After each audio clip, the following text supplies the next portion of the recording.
علیکم، میں امداد سمرو۔ دو اہم ڈیولپمنٹس ہیں اور ایک بریکنگ نیوز ہے۔ بریکنگ نیوز ہے نواز شریف کے حوالے سے۔ پاکستان کے سیاسی بحران میں نواز شریف کیا کرنے جا رہے ہیں، اور ڈیولپمنٹ ہے سپریم کورٹ آف پاکستان کے اندر تقسیم جو حدیں پار کر چکی ہوئی ہے، اور اب جج صاحبان ایک دوسرے سے بات کرنے کے بجائے ایک دوسرے کو چٹھیاں لکھ رہے ہیں اور میڈیا کے ذریعے ایک دوسرے کو پیغامات دیے جا رہے ہیں، چیف جسٹس اور عدالت کے سینئر ترین جج صاحبان۔ اور معاملہ ہے عمران خان صاحب کی فارن فنڈنگ کا۔ فارن فنڈنگ کیس میں عمران خان صاحب پر جو الزامات عائد ہوئے، جو کہانی برطانیہ سے سامنے آئی، عمران خان صاحب نے اس کہانی کو بالکل منوان تسلیم کر لیا ہے، اور انہوں نے اعتراف کر لیا ہے کہ جی جن صاحب کو مجھے پیسہ دینے، پی ٹی آئی کو پیسہ دینے کے لیے کہا جا رہا ہے، ان سے بہت پرانا تعلق ہے، اور وہ شائننگ اسٹار تھے پاکستان کے، مال دھن دولت بنانے والے پاکستانی جو تیزی کے ساتھ اوپر جا رہے تھے، تو ان کے ساتھ میرا تعلق تھا اور وہ مجھے پیسے بھیجتے رہتے تھے۔ تو عمران خان صاحب نے اون کیا ہے۔ لگتا تھا کہ عمران خان صاحب کا ہمیشہ کی طرح یادداشت ان کی ختم ہو جائے گی، بیٹھ جائے گی کہ جی کون، عارف نقوی کون، لیکن نہیں، عمران خان صاحب نے اس معاملے میں کہا کہ نہیں جی عارف نقوی، کیونکہ ثبوت سامنے آ گئے کہ نہیں عارف نقوی کے ساتھ میرا پرانا تعلق تھا۔ تو ان معاملات پر بات ہوگی، لیکن میرا خیال ہے پہلے نواز شریف صاحب کا معاملہ، بعد میں عمران خان صاحب والا معاملہ، اور پھر سپریم کورٹ آف پاکستان کا جو تنازع ہے وہ شدت اختیار کر گیا ہے، اور افسوسناک بحران ہے یہ۔ سیاسی بحران جو ہوتے ہیں وہ پیدا ہوتے رہتے ہیں، حل ہوتے رہتے ہیں، اور سیاسی بحرانوں سے خیر ہی نکلتی ہے۔ ہوتا یہ ہے کہ کچھ عرصے کے لیے تو اپنا تنگی ہوتی ہے، کچھ عرصے کے لیے نظر آ رہا ہوتا ہے کہ یار یہ بحران کچھ نقصان ہی نہ کر جائے، لیکن پھر پولیٹیکل لوگ جو ہوتے ہیں میچور ہو جاتے ہیں اور اس سے نکل جاتے ہیں۔ لیکن جب اداروں کے اندر بحران ہو اور ادارے تباہی کی طرف جائیں تو پھر اداروں کو سنبھالنے میں دہائیاں لگتی ہیں، مسائل بڑھ جاتے ہیں، اور اگر ادارہ ہو سپریم کورٹ آف پاکستان تو پھر ظاہر ہے تباہی زیادہ ہوتی ہے۔ جس ادارے کے اوپر انصاف کے لیے لوگ دیکھ رہے ہوتے ہیں، لوگوں کی نظریں ہوتی ہیں، اس ادارے کے اندر اس کے چیف جسٹس کے اوپر سب سے بڑا الزام یہ ہے، اور اپنے ساتھی جج لگا رہے ہیں، اور وہ بھی سینئر جج لگا رہے ہیں، کہ جی وہ اپنے ادارے کے اندر جو تقرریاں ہیں، جج صاحبان کو کی ترقیاں ہیں، ایلیویشن ہے، اس میں وہ پسند ناپسند دیکھ رہے ہیں، اس پہ وہ کیا کہتے ہیں، انصاف نہیں کر رہے۔ تو وہ معاملہ اب خط آ چکے ہوئے ہیں، کل ایک خط آیا تھا پرسوں، اور کل ایک آ چکا، تو دو سینئر جج صاحبان نے، اور پھر سپریم کورٹ آف پاکستان نے بھی اس کی وضاحت، یعنی چیف جسٹس صاحب نے بھی اس معاملے میں پھر وضاحت کی ہے۔ یعنی لڑائی جو ہے وہ بہت زیادہ بڑھ چکی ہوئی ہے، پہلے تھم گئی تھی، اب دوبارہ بڑھ چکی ہوئی ہے۔ تو عمران خان صاحب کا معاملہ، جناب عمران خان صاحب کے اوپر الزام جو لگا تھا پہلے، وہ جو پاکستان میں الیکشن کمیشن آف پاکستان میں فارن فنڈنگ کیس میں ان کے اوپر جو الزامات لگتے رہے، ان الزامات کو کبھی بھی عمران خان صاحب کی پارٹی نے جھٹلایا نہیں۔ انہوں نے اون کیا کہ ہاں جی یہ اکاؤنٹس ہمارے لوگوں نے کھولے تھے، یہ اکاؤنٹس انہوں نے غلط کھولے تھے، وغیرہ وغیرہ وغیرہ، ہمیں پیسے آتے رہے تھے، ہم نے آگے سے لوگ کمپنیاں ہائر کی ہوئی تھیں کہ ہمارے لیے فارن فنڈ ریزنگ کریں، اور انہوں نے اگر ممنوعہ فنڈنگ کی، انہوں نے اگر اسرائیل سے یا انڈیا سے یا فلاں سے فلاں ممالک کے لوگوں سے فنڈنگ کی ہے، تو اس میں ہمارا کوئی قصور نہیں ہے، کیونکہ ہم براہ راست تو نہیں تھے، ہم نے تو لوگ کمپنیاں ہائر کی ہوئی تھی کہ ہمیں فنڈنگ دے۔ اب کہانی یہ ہے کہ آپ نے کمپنیاں ہائر کی ہیں یا آپ نے خود فنڈ ریزنگ کی ہے، پیسہ تو آپ کے پاس اللیگل آیا ہے، غیر قانونی، ممنوعہ فنڈنگ، جس کو الیکشن کمیشن نے کہا کہ اس کو فارن فنڈنگ نہ کہیں، ممنوعہ فنڈنگ تو آپ کے پاس ہوئی ہے۔ تو اب کہانی یہ ہوئی کہ جی کل فائنینشیل ٹائمز بہت ہی معتبر اخبار سمجھا جاتا ہے برطانیہ کا، انہوں نے سٹوری دی، اور انہوں نے ابراج گروپ کے عارف نقوی صاحب جو وہاں گرفتار ہیں ان کے متعلق فراڈ کیسز میں، منی لانڈرنگ کے کیسز میں، اور دنیا کے بڑے منی لانڈرر سمجھے جاتے ہیں، کئی ممالک کو مطلوب تھے، جس طرح ڈان مطلوب ہوتے ہیں، اور عمران خان صاحب کے ساتھ ان کا یارانہ ڈھکا چھپا نہیں تھا۔ تو وہ ان کے حوالے سے کہانیاں سامنے آئیں کہ انہوں نے ایک ووٹن کرکٹ کلب بنایا ہوا تھا، وہاں پر چیریٹی میچز کروایا کرتے تھے کرکٹ کے، اور پھر وہاں سے انہوں نے کوئی 20 مختلف اپنا لوگوں سے فنڈ کٹھا کر کے، وہ پی ٹی آئی کو چیریٹی کے نام پہ فنڈ کٹھا کرتے تھے، اور پی ٹی آئی کو ظاہر اپنا حصہ رکھتے تھے، اور باقی پی ٹی آئی کو بھیجتے تھے۔ اس میں پھر اپنا عرب شیخ جو تھے دبئی کے، مبارک النہیان، انہوں نے بھی $20 لاکھ جو ہیں وہ چیریٹی کیے تھے، اور ان میں سے $12 لاکھ جو ہیں $1.2 ملین وہ پی ٹی آئی کے اکاؤنٹس کو بھیج دیے گئے تھے۔ اب یہ تھا الزام اس میں اسٹوری میں کہ جی یہ تو فراڈ ہو رہا تھا، کہ عمران خان صاحب کی پارٹی جو ہے وہ چیریٹی کے نام پر چندہ اکٹھا کر کے اور وہ سیاسی مقاصد کے لیے استعمال کر رہی تھی، اور دور وہ ہے جب پاکستان میں حکومت گرانے کے لیے عمران خان صاحب جو ہے وہ کمر کس چکے ہوئے تھے، دھرنا چرنا چل رہا تھا 2012 سے 2014 میں تو دھرنا تھا، سب کو پتہ ہے۔ تو خیر، تو اب اس میں وزیر اعظم شہباز شریف صاحب نے کہا کہ جی عمران خان صاحب کو سے انہوں نے مطالبہ کیا کہ جی آپ اب جائیں فائنینشیل ٹائمز کو جا کر سو کریں، وہاں پر ان کے اوپر مقدمہ کریں، جو بات میں نے کل کی تھی کہ پھر مقدمہ کریں عمران خان صاحب کو اگر بات غلط ہے، لیکن انہوں نے جھٹلایا، انہوں نے مان لیا کہ جی ہاں ہمارے پیسے، ہم نے پیسے وہ وہاں پر چیریٹی کے نام پر اکٹھے کیے اور ہم نے پارٹی فنڈ میں دیے۔ تو سوال یہ ہے کہ چیریٹی کے نام پر اکٹھے ہونے والے پیسے پولیٹیکل سیاسی پارٹی کو تو نہیں ہو سکتے نا، فلاحی کام اور سیاسی کام دو الگ الگ معاملات ہوتے۔ یہ تو ایسے ہوا کہ جی بندہ ایک جو ہے وہ خیراتی ہسپتال بنا لے اور خیراتی ہسپتال کے لیے پورے اپنا شہر سے پورے علاقے سے چندہ اکٹھا کرے اور پھر وہ پیسے اپنے الیکشن کے لیے خرچ کر دے۔ سیاست ہی ہے نا الیکشن بھی، تو یہ اس طرح عمران خان صاحب نے کیا اور اب اون کر رہے ہیں کہ جی ہم نے یہ کیا ہے۔ اب کل فواد چودھری صاحب نے، پی ٹی آئی نے، وہ جو اسرائیلی ٹچ، بیسیکلی وہ اسلامی ٹچ ہی ہے، وہ یہ دیا تھا کہ جی کیونکہ وہ مسلمان ہیں، اپنا عارف نقوی صاحب، کیونکہ وہ تیزی کے ساتھ ترقی کر رہے تھے، کیونکہ ان کی کمپنی پتہ نہیں کتنے بلین ڈالرز کی کمپنی انہوں نے بنا لی ہوئی تھی، 14 بلین ڈالرز پتہ نہیں کتنے کی، تو اس کی وجہ سے ان کے خلاف یہودی لابی، اسرائیلی لابی جو ہے متحرک تھی اور وہاں گرفتار ہو گئے۔ تو ہمارے میڈیا جو ہے خاص طور پر جیو ان کو ولن بنا کر پیش کر رہا ہے۔ اب وہاں پر اسرائیلی ٹچ عمران خان انہوں نے ظاہر ہے وہ اسرائیلی ٹچ دینے کا عمران خان صاحب نے کہا ہوگا، کیونکہ عمران خان صاحب مسلسل کہہ رہے ہیں کہ جی مجھے نکالے جانے سے اسرائیل سب سے زیادہ خوش ہوا ہے۔ تو خیر، اب نواز شریف صاحب کی سٹوری بہت بڑی ہے، میں اس پہ آتا ہوں۔ اس میں صرف عمران خان صاحب کا جو اعتراف ہے، وہ عمران خان صاحب جناب یہ کہہ رہے ہیں کہ جی وہ ان کے ساتھ 25 سال پرانا تعلق تھا، اپنا ان کو جانتے ہیں، اور وہ پاکستان کے لیے کب بہت فائدہ کروا رہے تھے۔ کینسر اسپتال کے لیے بھی انہوں نے بہت بڑا پیسہ دیا تھا، لندن میں انہوں نے میچ آرگنائز کروائی، یعنی جو الزام تھا وہ عمران خان صاحب مان رہے ہیں۔ دبئی میں ٹاپ بزنس مین انہوں نے بلوائے تھے، اور ساری دنیا میں ایسے ہی پیسے جمع کیے جاتے ہیں، اور تحریک انصاف پہلی جماعت ہے جس نے فنڈ ریزنگ کی ہے۔ اب وہ یہ کہہ رہے ہیں عمران خان صاحب کہ جی ہم نے تو کیونکہ پیسہ اکٹھا کیا ہے، اور ایک اور غلط بیانی عمران خان صاحب کر رہے ہیں، وہ یہ کہ الیکشن کمیشن میں وہ جو ان کا فارن فنڈنگ کیس کا جو فیصلہ ہے، جس کا اب حکومت پورا کا پورا الیکشن کمیشن پر پریشر دے کر چڑھی ہوئی ہے کہ فیصلہ سناؤ۔ اب توقع ہے کہ نیکسٹ ویک، یہ جو بھی آئندہ ہفتہ ہے، سوموار سے شروع ہوگا، اس میں ہفتے میں وہ فیصلہ آ سکتا ہے۔ کہا جا رہا ہے کہ فیصلہ اس طرف چل پڑا ہوا ہے، معاملہ دباؤ تھا لیکن دباؤ سسٹین کر گیا الیکشن کمیشن، وہ فیصلہ سنا سکتے ہیں اگلے ہفتے۔ تو اب عمران خان صاحب ایک اور غلط بیانی کر رہے ہیں، وہ یہ اس انٹرویو ہے انہوں نے دیا، ظاہر ہے کس کو دیا ہوگا، آپ کو پتہ ہے جب عمران خان صاحب کسی بحران میں آتے تو پھر ان کے لیے ان کا چینل ARY حاضر، تو وہ وہاں بیٹھ کر اپنی من پسند سوالات کرواتے ہیں اور اس کے جواب بھی دیتے ہیں۔ تو انہوں نے کہا کہ جی کیونکہ جب صحافی سامنے بیٹھا ہوتا ہے نا، تو صحافی پھر کاؤنٹر کوشچن کرتا ہے، جرا کرتا ہے۔ عمران خان نے کہا کہ جی عدالتوں کے فیصلے ہیں کہ PTI، مسلم لیگ نون اور پیپلز پارٹی کے فنڈز کے جو معاملات ہیں وہ ایک ساتھ سنے جائیں۔ عدالتوں نے ایسے نہیں کہا۔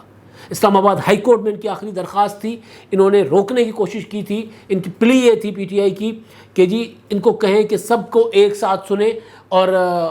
ہماری جو ہے فیصلہ وہ ابھی نہ سنائیں۔ اسلام آباد ہائی کورٹ نے آرڈر کیا تھا کہ سب کے ساتھ یکساں سلوک کریں، اور دیگر جماعتوں کے اوپر اگر کوئی ایسی چیز ہے تو ان کی بھی اسکروٹنی کی جائے اور فیصلہ سنایا جائے۔ اس میں انہوں نے یہ نہیں کہا کہ ایک ساتھ یکساں، مطلب کہ جیسا سلوک تحریک انصاف کے ساتھ ہو رہا ہے، جس طرح ان کی اسکروٹنی کروائی گئی ہے بے رحمی کے ساتھ، باقیوں کی بھی اسی طرح بے رحمی کے ساتھ ہونی چاہیے۔ یکساں اور ایک ساتھ میں بہت فرق ہے۔ تو خان صاحب کہہ رہے تھے کہ جی عدالت کا حکم تھا کہ جی وہ ہمارے اپنا کیا کہتے ہیں PTI کے اور دیگر پارٹیوں کا ایک ساتھ فیصلہ سنایا جائے۔ تو عمران خان صاحب بہرحال اب پھنس چکے ہوئے اس معاملے میں، کیونکہ جس ملک کی مثال دیا کرتے تھے وہاں ان کے اوپر یہ معاملہ ہوا ہے، وہاں کے اخبار نے یہ سارا، کیونکہ وہاں کے اخبارات کی عمران خان صاحب مثالیں دیا کرتے تھے۔ تو بہرحال اب معاملہ ہے نواز شریف صاحب کا۔ اس کے بعد عدلیہ کے اندر جو تقسیم ہے وہ خطرناک تقسیم ہے، وہ تقسیم پاکستان کے لیے شدید نقصان دہ ہے۔ ظاہر ہے کسی ملک کی اگر عدالت انصاف کرنے کے بجائے جج صاحبان آپس میں لڑتے ہوں، بینچ کے اندر لڑتے ہوں، بینچ سے باہر لڑتے ہوں، ججز کے پروموشن کیا ہوتا ہے وہ ایلیویشنز پر لڑتے ہوں، تو پھر وہ انصاف نہیں ہوگا. مطلب پھر اس کا مطلب ہے کہ وہ جج انصاف نہیں کر سکتے جو آپس میں لڑ رہے ہیں. تو خیر اب جناب قصہ یہ ہے کہ حکومت میں آنے کے بعد، یہ تحریک عدم اعتماد لانے اور حکومت میں آنے کے بعد اب جیسے جیسے حالات آگے جا رہے ہیں اور حکومت چاہ رہی ہے کہ عمران خان کے خلاف کوئی بڑی کارروائی کی جائے، ان کے کرپشن کے کیسز، توشہ خانہ ہی بہت ہے، توشہ خانہ آصف زرداری اس میں پیشیاں بھگتتے رہے، نواز شریف صاحب اس میں مفرور قرار دیے گئے، تو توشہ خانہ ہی بہت ہے. اس کے علاوہ باقی وہ جو آڈیوز آئی ہیں 5 کیرٹ ہیرے کی، پھر فائلیں کھل جائیں گی، تالے کھل جائیں گے، وہ سارا کچھ تو اس کو کسی نے ڈینائی نہیں کیا. تو عمران خان کے خلاف بہت کچھ ہے. پھر وہ جو پبلک اکاؤنٹس کمیٹی میں معاملات، Malam Jabba, Khyber bank, billion tree tsunami, BRT، بہت کچھ ہے. تو ان معاملات پر حکومت چاہ رہی تھی کہ عمران خان پر ہاتھ ڈالا جائے، لیکن اب حکومت کے اندر سے چیزیں آ رہی ہیں کہ عمران خان کو کوئی محفوظ کر رہا ہے. مولانا فضل الرحمان صاحب کہہ رہے ہیں کہ جی اٹک کے پار سے امداد آج بھی عمران خان صاحب کو مل رہی ہے. الیکشن کمیشن کے معاملے پہ بھی جیسے میں نے آپ کو پہلے گزارش کی کہ یہ سمجھا جا رہا ہے کہ الیکشن کمیشن کو کہیں سے دباؤ ہے، اسی وجہ سے الیکشن کمیشن جو ہے وہ 2 مہینوں سے فیصلہ محفوظ کر کے، یا تقریباً 2 مہینے ہو گئے فیصلہ محفوظ کر کے بیٹھا ہوا ہے اور الیکشن کمیشن فیصلہ نہیں سنا رہا. تو یہ حکومت کو ظاہر ہے حکومت اندر بیٹھی ہوئی ہے اور حکومت کو اندازہ تو ہے کہ اگر وہ ان کو کون کہتا ہے کہ کیا کرنا ہے کیا نہیں کرنا، ظاہر ہے. تو حکومت کو اب یہ ریئلائزیشن ہو گئی ہے کہ عمران خان کے خلاف کوئی کارروائی نہیں کرنے دے رہا، کوئی قوت ہے جو کارروائی نہیں کرنے دے رہی. اور دوسری چیز کہ نواز شریف صاحب کو کے متعلق جو گارنٹیز تھیں کہ میاں صاحب جو ہیں وہ آئیں گے واپس، ان کو لایا جائے گا، ان کے مقدمات، ان کی جو وہ کیا ہوتی ہے پروٹیکٹیو بیل جو ہوتی ہے حفاظتی ضمانت، وہ ہو جائے گی اور یہاں آئیں گے، یہاں آ کر اپنی اپیلیں لگائیں گے. ان کی ضمانت، جب حفاظتی ضمانت لے کر پاکستان عدالت میں آ کر پیش ہوں گے، عدالت میں ضمانت کی عرضی دے دیں گے، ضمانت ہو جائے گی اور اس کے بعد اپیلیں جو ہیں وہ اپیلیں بھی سماعت میں چلی جائیں گی، سزا معطل ہو جائے گی. اس طرح مریم نواز کا اسٹیٹس ہے وہ نواز شریف صاحب کا ہو جائے گا، ان کا مفرور اسٹیٹس ختم ہو جائے گا. یہ سارا ایک انڈرسٹینڈنگس تھی کہ جی یہ ہوگا اور آپ بے فکر ہو جائیں، آپ اگر ملک سنبھالیں، حکومت چلائیں وغیرہ وغیرہ، جس طرح کا نون لیگ کے لوگ باتیں کر رہے ہیں. لیکن اب ایسا ہو نہیں رہا. اب نون لیگ کے اندر ایک بہت شدید ریزنمنٹ آ رہی ہے کہ جی یہ کیسی حکومت ہے ہماری کہ ہم میاں نواز شریف صاحب کو واپس بھی نہیں لا سکتے، ٹی وی پر میاں نواز شریف صاحب نہیں آ سکتے، ان پر اسی طرح پابندیاں برقرار ہیں، تو پھر ہم نے حکومت لے کے کیا کرنا ہے. تو نواز شریف صاحب روزانہ پوچھتے ہیں کہ جی بھائی کیا کرنا ہے. اب نواز شریف صاحب کو جو رپورٹیں جا رہی ہیں اس پر میاں نواز شریف صاحب نے یہ فیصلہ کیا ہے کہ اگر مزید دیوار کے ساتھ لگایا جائے گا تو پھر، اور اگر عمران خان صاحب کو دوبارہ اٹھانے کی کوشش کی جائے گی تو پھر نواز شریف صاحب سب بولیں گے، ساری باتیں کریں گے جو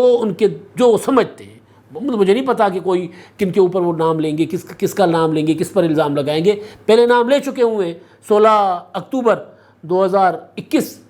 اور یہ جلسہ تھا ان کا یہاں پر کیا کہتے ہیں 2020 گجرانوالا کا جلسہ تھا، اس میں نام لے چکے. اس سے پہلے PDM کے اجلاسوں میں اپنی پارٹی کی میٹنگوں میں نام لے چکے، ورکرز کنونشن میں خطاب کر چکے، بتا چکے. تو نواز شریف صاحب اب وہ یہ تیاری کر رہے ہیں کہ اگر کچھ عرصے کے اندر کچھ عرصے یعنی 1 آدھ ماہ کے اندر یہ جو جتنا تاثر ہے کہ عمران خان کے پیچھے کوئی قوت ہے اور حکومت جو کرنا چاہتی ہے حکومت کو کرنے نہیں دیا جائے گا، تو پھر میاں نواز شریف صاحب بولیں گے اور پھر سب کے نام بولیں گے. یہ نواز شریف صاحب نے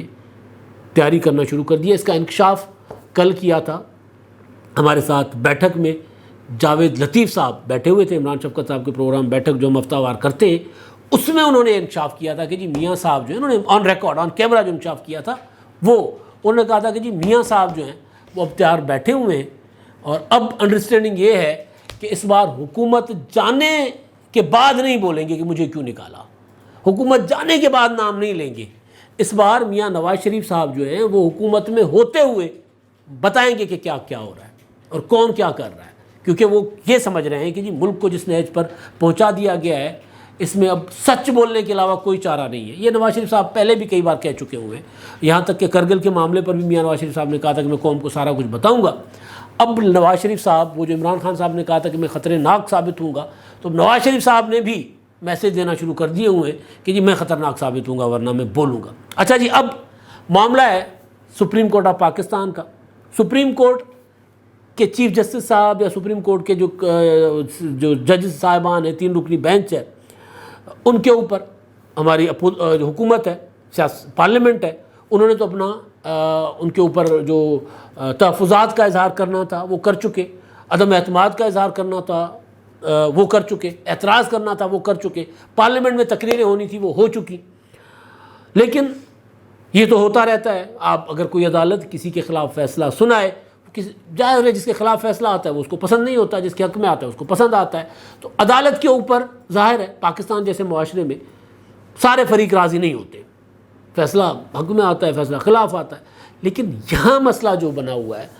وہ یہ ہے کہ عدالت کے اندر تقسیم ہے، جج صاحبان آپس میں لڑے ہوئے ہیں، وہ آج سے نہیں لڑے ہوئے، پچھلے جب سے عمران خان صاحب آئے اور اس سے پہلے سے جسٹس قاضی فائز صاحب والے معاملے میں جب ان کے خلاف ریفرنسز دائر کیے گئے تھے، پھر ان کی جو نظر ثانی کی اپیلیں جس طرح سنی گئی تھیں، جس طرح ان کو کٹہرے میں کھڑا کیا گیا تھا، جس طرح کا ان کے ساتھ سلوک ہوا تھا، اس وقت بھی سپریم کورٹ کے بینچ پر سماعت کرنے والے جج صاحبان کی آپس میں تو میں ہو گئی تھی سپریم کارروائی کے دوران۔ یہ کوئی بہت پرانی تاریخ نہیں ہے۔ اب ہوا یہ ہے کہ پرسوں سپریم جوڈیشل کمیشن کا اجلاس تھا، اس میں 4 سیٹیں جو سپریم کورٹ میں خالی ہیں وہاں پر اس کے لیے ایلیویشنز ہونی تھی جج صاحبان کی، Sindh high court, Lahore high court اور پشاور ہائی کورٹ سے۔ چیف جسٹس صاحب نے اپنے اس میں 5 نام دیے ہوئے تھے یا 4 نام نامزد کیے ہوئے تھے۔ اس پر اجلاس میں کوئی فیصلہ نہیں ہو سکا تھا، اور خبر پہلے یہ آئی کہ جی 4-4 کے ساتھ معاملہ جو ہے گڑبڑ ہو گیا اور ڈیفر ہو گیا۔ ڈیفر کا مطلب کہ نام مسترد نہیں ہوئے، دوسرے اجلاس میں دوبارہ ان کو کنسیڈر کیا جا سکتا ہے۔ لیکن یہ خبر بھی آئی کہ 5 اور 4 سے، یعنی 5 ججوں نے مسترد کیا اور 4 جج چیف جسٹس کے نام دیے گئے ناموں کے حق میں تھے، اور پھر اجلاس جو ہے چیف جسٹس صاحب نے غصے میں ختم کر دیا۔ قاضی فائزہ صاحب نے خط لکھا کہ نہیں ایسا نہیں ہے، اور انہوں نے سینیورٹی اصول کو جو ہے وہ کہا کہ اس کو اختیار کیا جائے، اور اس طرح جونیئر جج صاحبان اور من پسند جج صاحبان کو لے کر آنا یہ کوئی اچھی چیز نہیں ہے۔ تو قاضی فائزہ صاحب کی ایک رائے وہ آ گئی تھی۔ اب ہوا یہ کہ کل سے عبدالقیوم صدیقی یا اسلام آباد کے کچھ اور جرنلسٹ جو ہیں وہ ٹویٹ کر رہے تھے کہ ایک اور سینئر جج کا خط بھی آنے والا ہے، اب کیونکہ سپریم کورٹ کہ اعلامیہ آ چکا ہوا تھا کہ جی اجلاس مؤخر ہوا ہے، یعنی اجلاس میں کوئی فیصلہ نہیں ہوا، ڈیفر ہوا ہے، اور اس کے بعد پھر یہ مطالبہ آنے لگ گیا کہ جی نہیں، اجلاس کی جو منٹس ہیں، میٹنگ کی کارروائی ہے وہ جاری کی جائے۔ تو خط لکھا جسٹس طارق مسعود صاحب نے، اور انہوں نے جو خط لکھا ہے، میں پورا خط ان کا جو ہے پڑھ کر سناتا ہوں۔ انہوں نے لکھا ہے، کمیشن ارکان کو یہ خط بھیجا ہے اور کہا ہے کہ جوڈیشل کمیشن اجلاس شروع ہوا تو چیف جسٹس نے اپنے نامزد ججز کے قوائف کے بارے میں بتایا، اور جسٹس ریٹائرڈ سرمد جلال عثمانی نے 4 ججز کی تقرری کے حق میں رائے دی۔ جسٹس ریٹائرڈ سرمد جلال عثمانی نے 1 جج کی تقرری کے خلاف رائے دی۔ جسٹس اعجاز الحسن اور جسٹس سجاد علی شاہ نے چیف جسٹس کے ناموں کی منظوری دی، اور میں نے بھی اپنی باری پر رائے دی۔ میں نے جسٹس اطہر من اللہ کو سپریم کورٹ میں تقرری کا کہا۔ اب جسٹس اطہر من اللہ صاحب کا معاملہ بڑے عرصے سے چل رہا ہے کہ جی ان کو کیوں نہیں سپریم کورٹ میں لے کے آ رہے ہیں، وہ اسلام آباد ہائی کورٹ سے بھی 1 جج لے جائیں۔ تو یہ معاملہ انہوں نے کہا کہ جی میں نے یہ رائے دی تھی کہ ان کو لے کر جایا جائے۔ میں نے بھی سندھ ہائی کورٹ کے 3 اور لاہور ہائی کورٹ کے 1 جج کی نامزدگی نامنظور کی۔ ہائی کورٹس کے چیف جسٹس میں سے جسٹس اطہر من اللہ سینئر ترین جج ہیں۔ اٹارنی جنرل، وزیر قانون اور بار کونسل کے نمائندوں نے مجھ سے اتفاق کیا۔ اٹارنی جنرل، وزیر قانون اور بار کونسل کے نمائندوں نے 4 نامزد ججز کی تقرری نامنظور کی۔ جسٹس قاضی فائز عیسیٰ کی جانب سے نامزدگیوں کو نامنظور کرنے کی وجوہات بتائی جا رہی تھی کہ اس دوران چیف جسٹس غیر معمولی اور غیر جمہوری عمل کرتے ہوئے اٹھ کر چلے گئے اور چیف جسٹس کمیشن کا فیصلہ لکھوائے بغیر اجلاس سے اٹھ کر چلے گئے۔ جو خبریں چل رہی تھیں کہ وہ اٹھے اور اجلاس کا واک آؤٹ کر کے چلے گئے، غصے سے کہا کہ جی اجلاس ملتوی، ایڈجن کہہ کر نکل گئے، اور پھر ساتھ ہی اعجاز الحسن صاحب کو بھی اٹھا کر اپنے ساتھ لے گئے۔ یہ خط میں لکھ رہے ہیں، انہوں نے خط لکھا ہے ارکان کو، تاکہ وہ اپنی حقائق بتا رہے ہیں کہ جی یہ ہوا تھا میری دانست میں۔ اچھا جی آگے لکھتے ہیں، جسٹس قاضی فائز عیسیٰ نے نامزد ججوں کو نامنظور کرنے کی میری رائے سے اتفاق کیا۔ معاملہ واضح ہو گیا تھا کہ کمیشن کے 5 ارکان نے نامزدگیوں کو نامنظور کر دیا۔ چیف جسٹس رائے سننے کے بعد فیصلہ سنانے کے بجائے اچانک میٹنگ سے اٹھ گئے۔ چیف جسٹس نے باقاعدہ میٹنگ کو ختم کرنے کے بجائے ملتوی کہہ کر اٹھ گئے۔ یہ واضح ہو گیا تھا کہ کمیشن میں 5 ارکان نے نامزدگیوں کو نامنظور کیا۔ سپریم کورٹ کے PRO کی پریس ریلیز کیسے جاری ہوئی؟ PRO کمیشن کا رکن نہیں ہے۔ سپریم کورٹ کے ترجمان کی طرف سے جاری اعلامیہ حقائق کے برعکس ہے۔ سپریم کورٹ ترجمان جوڈیشل کمیشن کا ممبر ہے، نہ سیکریٹری۔ اجلاس میں ارکان نے 5-4 کے تناسب سے 5 نام مسترد کیے۔ انہوں نے مطالبہ کیا کہ چیف جسٹس جوڈیشل کمیشن کے اجلاس کے درست منٹس فوری طور پر جاری کریں۔ جوڈیشل کمیشن کے تفصیلی منٹس پبلک کرنے سے افواہوں کا خاتمہ ہوگا۔ تو ادھر یہ ہوا، اور ادھر پھر جب ان کا خط آیا تو چیف جسٹس آف پاکستان کے حکم پر رولز ریلیکس کرتے ہوئے وہ جو اجلاس کی کارروائی کی آڈیو ہے وہ 2-2.5 گھنٹوں کی وہ جاری کر دی گئی، اور اس پر پھر پریس ریلیز بھی جاری کیا گیا اس کا سپریم کورٹ آف پاکستان کی طرف سے، اور اعلامیہ جس میں کہا گیا کہ جی میں وہ پڑھ کر سناتا ہوں۔ اس میں کہا گیا کہ جی سپریم کورٹ کے جو پبلک ریلیشن آفیسر ہیں انہوں نے چیف جسٹس کے حکم پر اعلامیہ جاری کیا ہے، اور جس میں جسٹس قاضی فائز عیسیٰ اور جسٹس طارق مسعود نے اختلاف کیا ہے۔ دونوں ججز کے اختلاف کرنے پر پرنٹ اور الیکٹرانک میڈیا میں تنازع کھڑا ہوا، جبکہ اٹارنی جنرل نے اجلاس مؤخر کرنے کی رائے دی۔ اعلامیہ میں کہا گیا کہ غیر متوقع حالات میں جوڈیشل کمیشن کے چیئرمینز نے رولز ریلیکس کرتے ہوئے، یعنی چیف جسٹس نے رولز ریلیکس کرنے کی اجازت دی کہ 28 جولائی کے اجلاس کی آڈیو ریکارڈنگ ویب سائٹ پر جاری کر دی جائے۔ آڈیو ریکارڈنگ کے مطابق اٹارنی جنرل نے رولز بنانے تک معاملہ مؤخر کرنے کے لیے کہا۔ اعلامیہ کے مطابق اٹارنی جنرل نے کسی ہائی کورٹ کے جج کے متعلق میرٹ پر رائے نہیں دی۔ انہوں نے ہائی کورٹ کے کسی جج کو جانچنے یا مسترد کرنے پر رائے نہیں دی۔ اعلامیہ کے مطابق اس طرح جوڈیشل کمیشن کے 5 ارکان کے کہنے پر سپریم جوڈیشل کونسل کا اجلاس مؤخر ہوا، یعنی ڈیفر کر دیا گیا۔ اب اس میں جو تضاد ہے، جو تنازع ہے، وہ ہے اٹارنی جنرل صاحب کی اس اسٹیٹمنٹ کے متعلق جو انہوں نے جاری کی ہے، اس میں موجود ہے وہ، اور اس میں اٹارنی جنرل صاحب ایک تو یہ کہہ رہے ہیں کہ جی ہمیں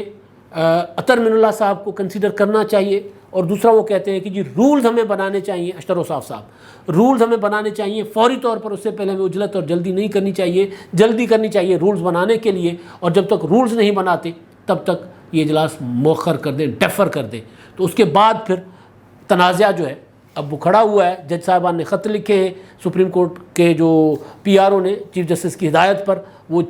آڈیو جاری کر دی ہے۔ اب یہ تنازع آگے جائے گا، ہو سکتا ہے کہ جو باقی جج صاحبان ہیں مزید کوئی ثبوت سامنے لا کر اپنی بات منوانے کی کوشش کریں۔ مطلب یہ کہ تنازع زیادہ گہرا ہوگا، مطلب یہ کہ سپریم کورٹ آف پاکستان جو انصاف کا سب سے بڑا ادارہ ہے